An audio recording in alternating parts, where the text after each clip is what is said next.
اعلان آزادی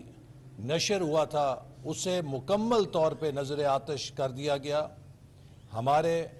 قومی ہیروز کی تقاریر کا خزانہ جو وہاں پر محفوظ تھا اسے نظر آتش کر دیا گیا۔ ایمبولنسز کو اور اسی طرح عوام کی پراپرٹی کو نظر آتش کرنے کی پاکستان میں کوئی نظیر نہیں ملتی۔ آج تک پاکستان میں کسی دہشت گرد یا ایسی جماعت نے کہ جو خود کو جمہوری اور سیاسی جماعت قرار دے اس سکیل کے اوپر ڈسٹرکشن، آرسن، لوٹ مار نہیں کی جو 9 مئی کو پی ٹی آئی نے اس ملک کے اندر کی اور جس کا مظاہرہ پیش کیا۔ اس پوری کارروائی کی پشت کے اوپر ایک شخص کی محنت جس کا نام عمران نیازی ہے وہ نمایاں تھی۔ عمران نیازی نے اپنے حمایتیوں میں مسلسل نفرت بھر بھر کے ان کے ذہنوں کو پراگندہ کر کر کے انتہا پسندی کی طرف مائل کیا، اور گزشتہ چند ماہ سے جب سے وہ حکومت سے علیحدہ ہوئے اور عمران نیازی کی حکومت سے علیحدہ ہونا کسی سازش کا نتیجہ نہیں تھا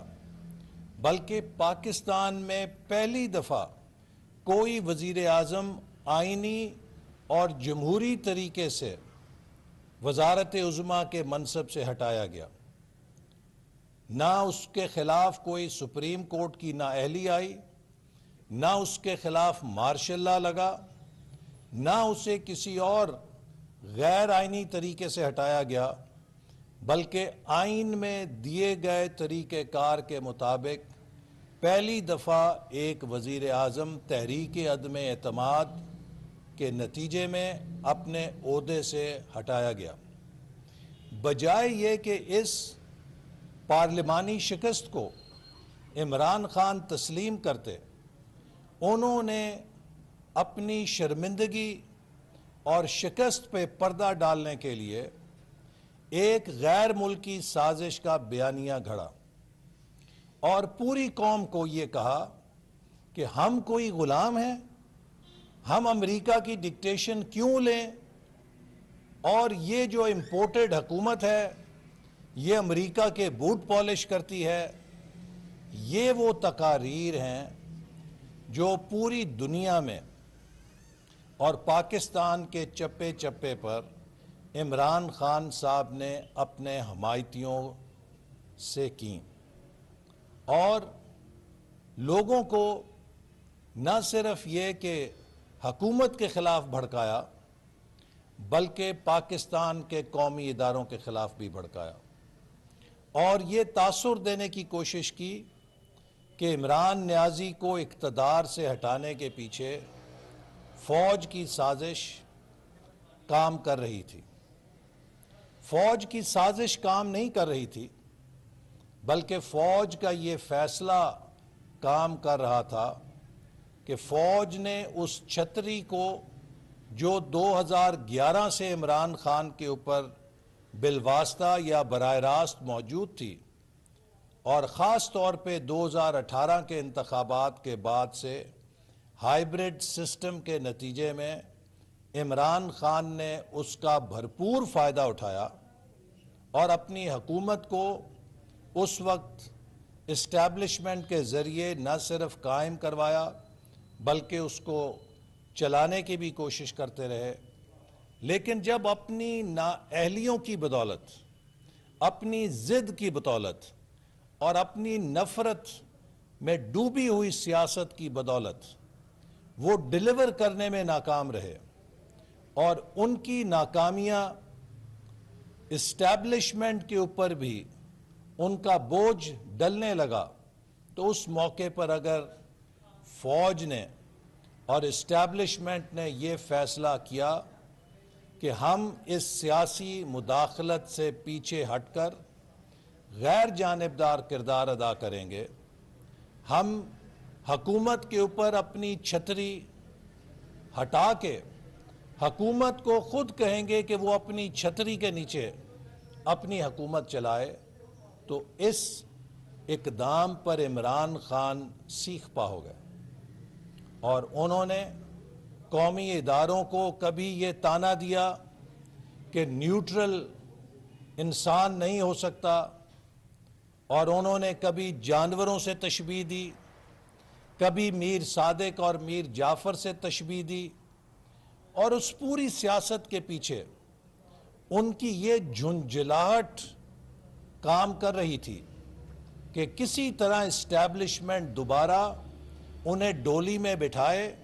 اور وزارت عظمیٰ کے دفتر میں فائز کر دے۔ لیکن جب اسٹیبلشمنٹ نے بدستور اس موقف کو دہرایا کہ ہم سیاست میں مداخلت اور ہم عمران خان صاحب کی طرفداری نہیں کر سکتے، تو اس کے جواب میں عمران خان صاحب نے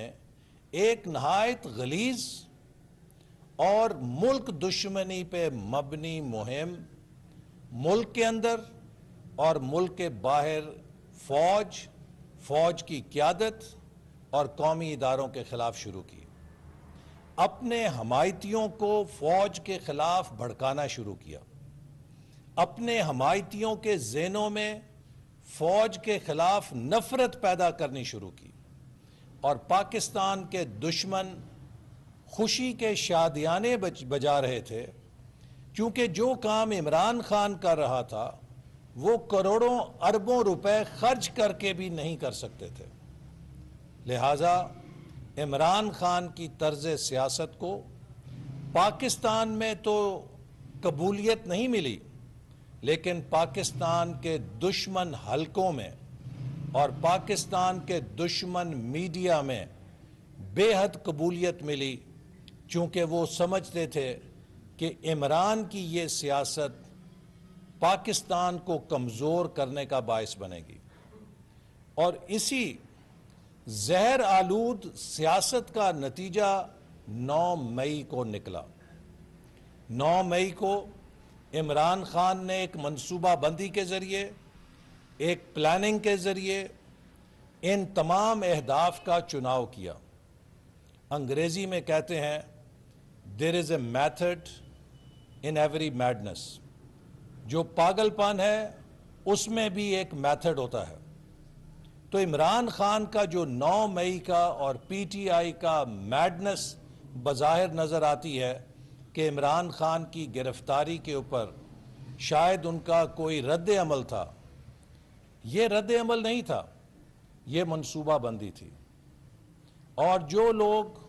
یہ اقدام کر رہے تھے وہ بھی نامعلوم نہیں تھے،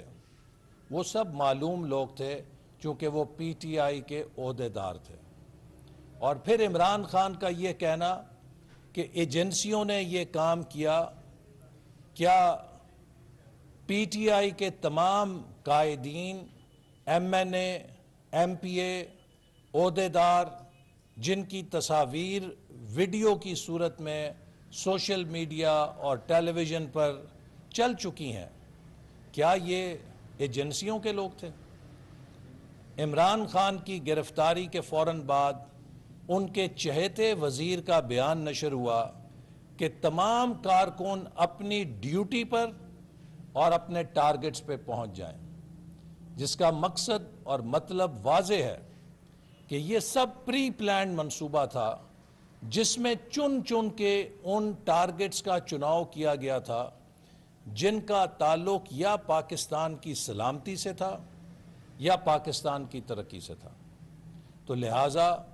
9 مئی کے واقعات کو ایجنسیوں کی کارروائی قرار دے کر عمران خان اس کی ذمہ داری سے نہیں بچ سکتے۔ 9 مئی کو جو کچھ ہوا ہے اسے کسی بھی طرح کسی بھی ملک میں سیاسی احتجاج کے پلڑے میں نہیں ڈالا جا سکتا۔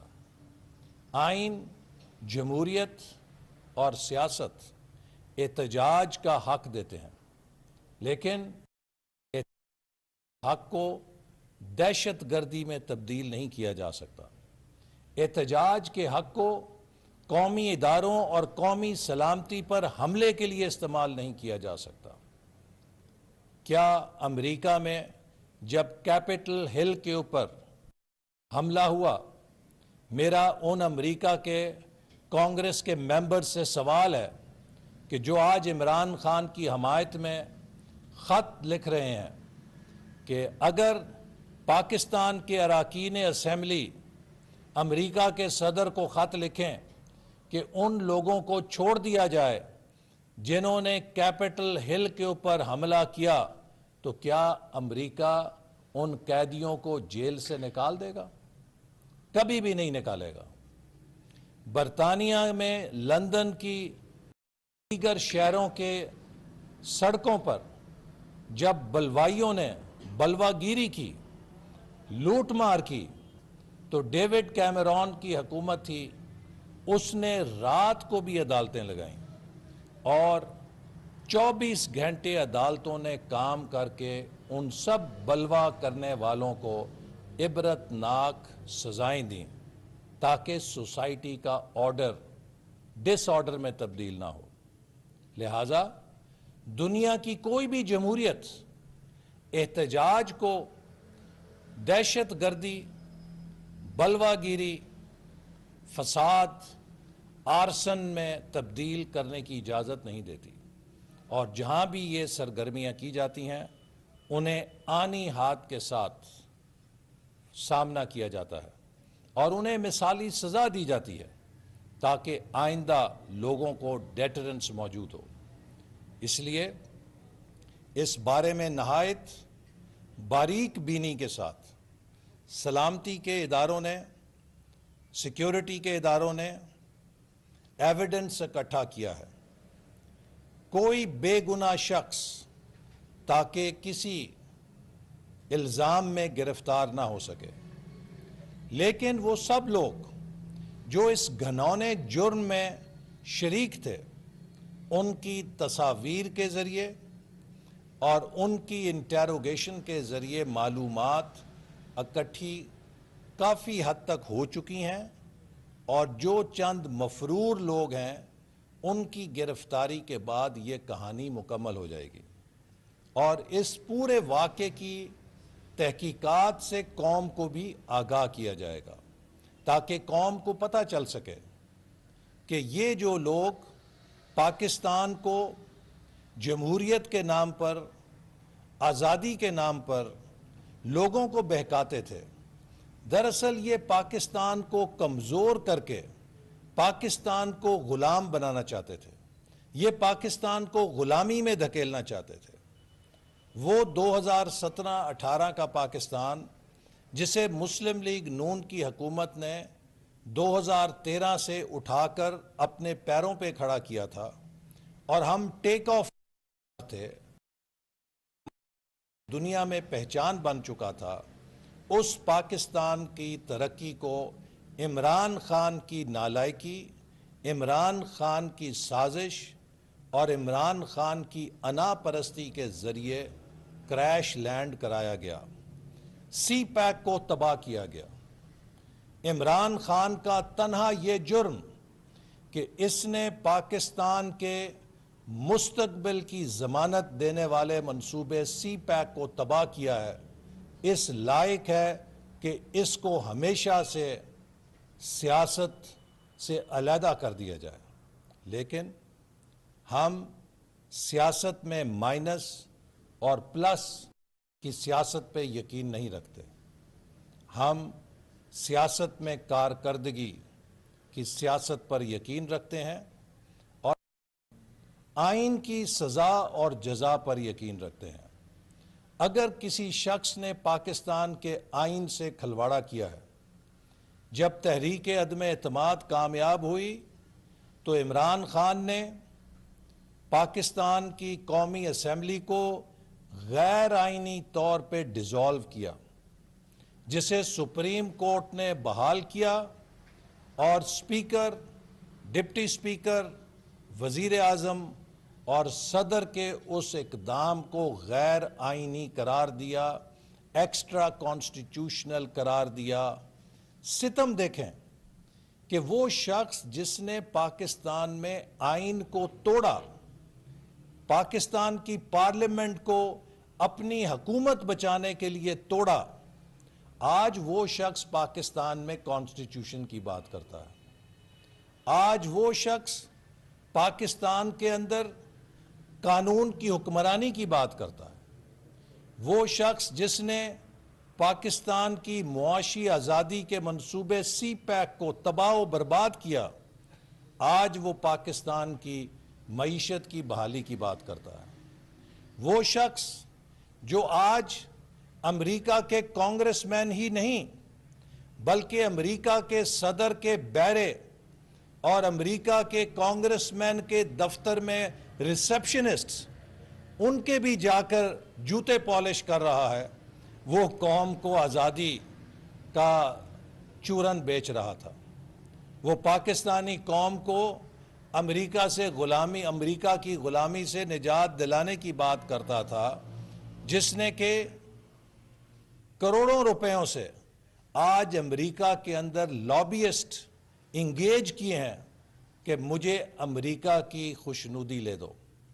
آج اس کی پارٹی کے ڈیلیگیشنز امریکہ میں ہر کانگریس مین اور سینیٹر کے دفتر کے باہر ڈیرے ڈال کر بیٹھے ہیں کہ ہمیں ملاقات کا ٹائم دو، اور ان کے آگے کشکول لے کر کہ خدا کے لیے ہماری مدد کریں، اور امریکہ کے صدر کو خط لکھیں۔ کہیں کینیڈا میں جا کے منتیں ہو رہی ہیں۔ آج وہ شخص جو علامہ اقبال کی تقریریں اور شعر پڑھ پڑھ کے قوم کو آزادی کا درس دیتا تھا، وہ پاکستان کے داخلی معاملات میں غیر ملکی مداخلت کا سب سے بڑا اعلی کار بنا ہوا ہے۔ وہ امریکہ، کینیڈا، برطانیہ کی حکومتوں کو جا کر یہ کہہ رہا ہے کہ آپ پاکستان کے داخلی معاملات میں مداخلت کریں۔ وہ کیسے مداخلت کریں؟ امریکہ، کینیڈا اور برطانیہ اپنے ملک کے اندر بلوا کرنے والوں کو معاف نہیں کرتے، تو وہ ہمیں کیسے کہہ سکتے ہیں کہ آپ پاکستان کے اندر بلوا کرنے والوں کو معافی دے دیں؟ لہذا اب یہ فتنہ جس نے مسلسل پاکستان میں پولیٹیکل انسٹیبلٹی پیدا کی، ہماری پچھلی حکومت کو بھی اس نے ناکام کرنے کے لیے دھرنے دیے، لانگ مارچ 1 کی، لانگ مارچ 2 کی، لانگ مارچ 3 کی، لیکن ان سب سازشوں میں ناکام ہوئے، اور مسلم لیگ نون نے پاکستان کے اندر اندھیرے بھی ختم کیے۔ ہم نے پاکستان کی تاریخ کا سب سے بڑا ڈیولپمنٹ پورٹ فولیو بھی امپلیمنٹ کیا۔ ہم نے پاکستان کے اندر موٹر ویز، ہائی ویز کا جال بچھایا۔ ہم نے پاکستان کے نوجوانوں کے لیے highest ever higher education package کے ذریعے ملک کے چپے چپے پر نئے کیمپس اور یونیورسٹیز کھولیں۔ ہم نے پاکستان میں آئی ٹی کو فروغ دینے کے لیے 3G 4G کے ساتھ ساتھ ڈیجیٹل براڈ بینڈ کے لیے فائبر آپٹک کیبلز کے جال پھیلائے۔ ڈیجیٹل پاکستان کی پالیسی کے ذریعے پاکستان کو ڈیجیٹل ریولوشن کے لیے تیار کیا۔ نوجوانوں کی تربیت کے لیے سب سے بڑا پروگرام شروع کیا۔